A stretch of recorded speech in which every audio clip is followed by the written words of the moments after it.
Assalamualaikum warahmatullahi wabarakatuh. Selamat datang di Retro.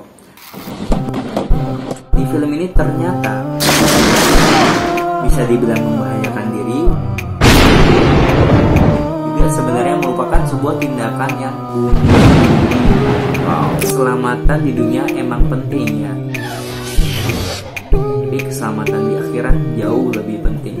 Oke, dalam kesempatan kali ini kita bakal nge-review sebuah film namanya Life on the Land. Jadi artinya ini, filmnya ini adalah kehidupan di jaringan ya, jaringan kelistrikan.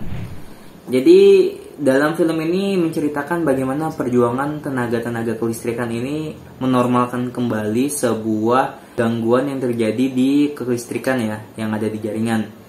Namun teman-teman tahu nggak, di film ini ternyata banyak sekali tindakan yang kurang tepat dari sisi ketiga listrik. Bisa dibilang membahayakan diri, bisa dibilang juga sebenarnya merupakan sebuah tindakan yang bunuh diri. Bunuh diri teman-teman.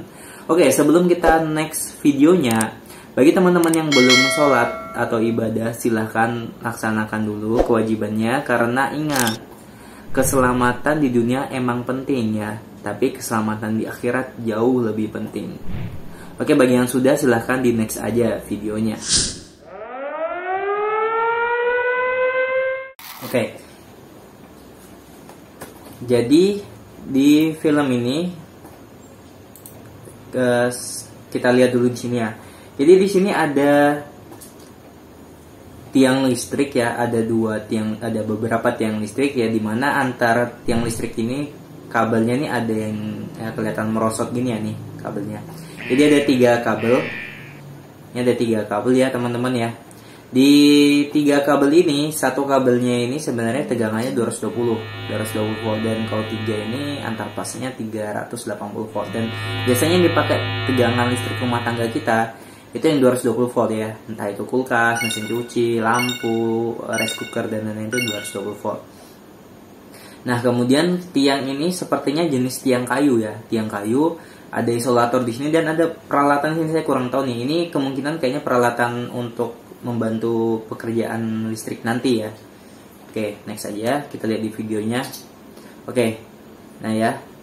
Jadi ada pohon yang menimpa kabel nih. Jadi terjadi badai di sini dan badai ini membuat listriknya ini tiang kabel listriknya ini, kabel-kabel listriknya ini tertimpa pohon.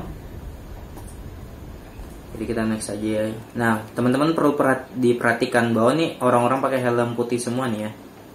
Nah, ini ada yang turun. Nah, orang yang turun ini pakai helm hijau. Jadi teman-teman tahu nggak bedanya helm hijau sama helm putih? Jadi sambil kita lihat filmnya ini, orang yang pakai helm hijau itu sebenarnya sebagai pengawas lingkungan ya. Kalau helm yang putih ini sebagai pengawas pekerjaannya, atau vendor atau insinyur ya. Biasanya helm-helm putih ini pangkatnya dalam pekerjaan tuh lebih tinggi ya, atau bosnya gitu ya. Oke, teman-teman perlu perhatikan juga di sini ada mobil ya. Ini ada mobil ya teman-teman. Mobil ini bawa tangga elektrik. Ini untuk mempermudah kita mengerjakan kegiatan yang ada di ketinggian. Oke, itu dulu. Oke, next. Kita lihat ini ngerjain, dia pakai alat pengaman untuk ini ya, memanjat ya. Kemudian naik ke atas, terus dan terus. Nah, dalam kejadian di sini masalahnya apa? Teman-teman bisa lihat di sini kabelnya ini angus di sini nih, ini hitam nih ya, ini hitam nih, angus. Ya akhirnya ya kait dulu antara kedua kabel ini, kemudian ditarik, minta tolong sama temannya, baru diklip atau dipotong. Nah, baru disambung dengan sambungan yang baru gitu. Oke, sudah turun nih. Oke, kegiatan selesai. Nah, ini yang ngelihat nyenter yang kelihatannya nggak kerja, ini pengawasnya nih kelihatannya nih. Nah, jadi kita lihat nih pengawasnya ini ternyata ketika memperhatikan nih ada yang ketinggalan, masih ada pekerjaan yang belum selesai. Jadi nih teman-teman lihat nih, ada yang masih hangus nih di sini nih, ini hangus nih, kelihatan ya, hangus. Oke, next. Jadi dia mau naik lagi, tapi kata bosnya, kamu tuh kerjain yang nggak bener gitu, biar aku aja deh, gitu. Tapi bosnya nih buru-buru banget ya, jadi nggak pakai pengaman nih. Jadi seharusnya dia pakai pengaman ketinggian juga nih. Dia pasang kayak yang tadi yang pakai helm hijau, yang pengait, yang kayak gitu tadi ya. Dia cantol di sini, tapi ternyata eksidennya muncul di sini. Ada petir. Kemudian petir ini, disinilah eksidennya. Nah, terjatuh. Terlihat tuh ya, karena dia nggak pakai alat tadi ya, alat pengait di tiang. Kalau jatuh dari ketinggian itu kan sebenarnya juga mempengaruhi keselamatan kerja juga. Artinya tingkat kecelakaannya tambah parah. Nah, dan di sini di tiang ternyata ada yang meledak nih. Ini merupakan sebagai salah satu faktor yang menyebabkan terjadinya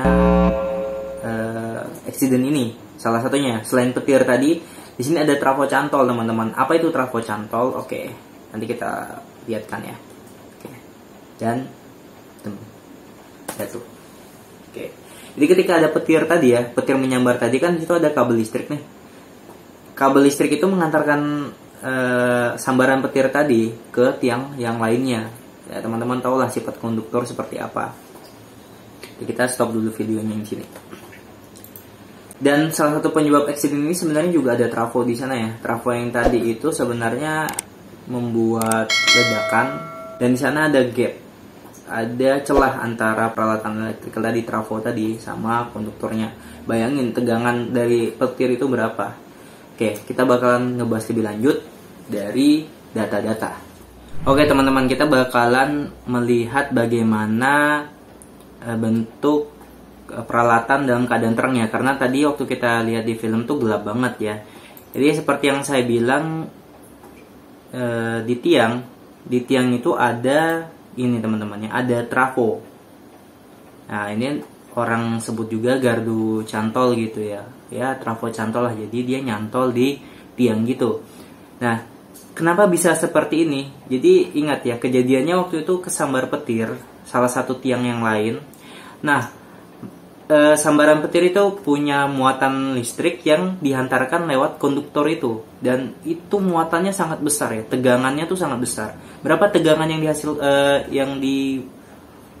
besaran tegangan yang dihasilkan oleh petir itu ada sekitar gini teman-teman. Nah ini dia ya, saya perbesar deh. Aduh, gini. Ah oke. Nah besarnya itu sekitar 300 million volts. 300 million volts berapa? 300 juta volts. 300 juta volts. Bayangin ya teman-teman ya. Dengan listrik kita di rumah itu 220. Auto tembus. Tembusnya gimana teman-teman? Jadi gini.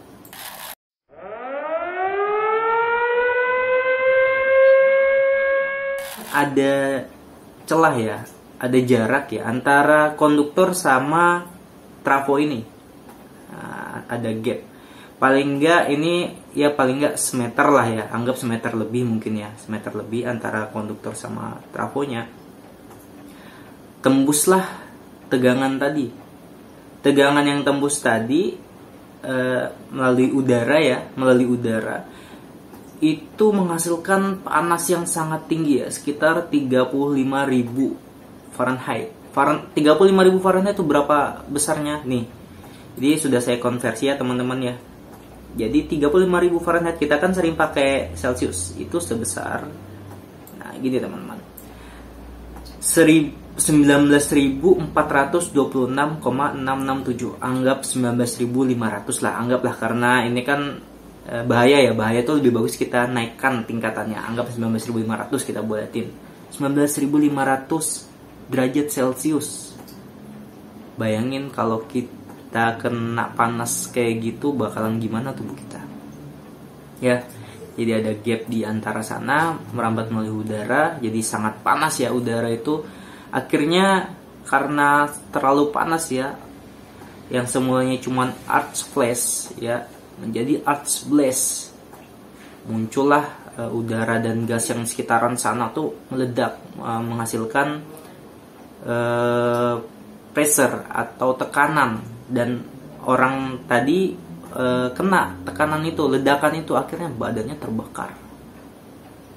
Jadi kayak gitu kasusnya ya. Jadi kasusnya karena ada celah gap antara konduktor ke trafo itu, dan trafonya akhirnya meledak. Trafonya meledak menimbulkan arch tadi ya, menimbulkan percikan bunga api tadi. Bukan hanya bunga api, tapi ledakan bunga yang sangat mematikan ya. Oke, itu panasnya sangat tinggi ya. Bayangin segitu ya, gosong lah tubuh kita. Panas seperti itu ya. Oke, seperti itu. Dan metal-metal yang lainnya juga ya, bahan-bahan material-material lainnya terpecah gitu ya. Ada beberapa material besi yang terpecah, mungkin terkena ya beberapa material pecahan besi itu ya. Oke, dan tadi kita kilas balik tentang kejadian tadi. Teman-teman ingat mobil yang saya sempat tunjukin ya, yang mobil yang putih tadi ya. Jadi gini teman-teman, ini sebenarnya ada kaitannya sama keselamatan kerja. Kenapa mereka nggak pakai mobil itu? Kenapa mereka nggak pakai mobil yang punya tangga elektriknya? Sehingga mereka nggak perlu manjat ya. Banyak sekali ya kejadiannya. Pertama dari unsafe unsafe actionnya ya.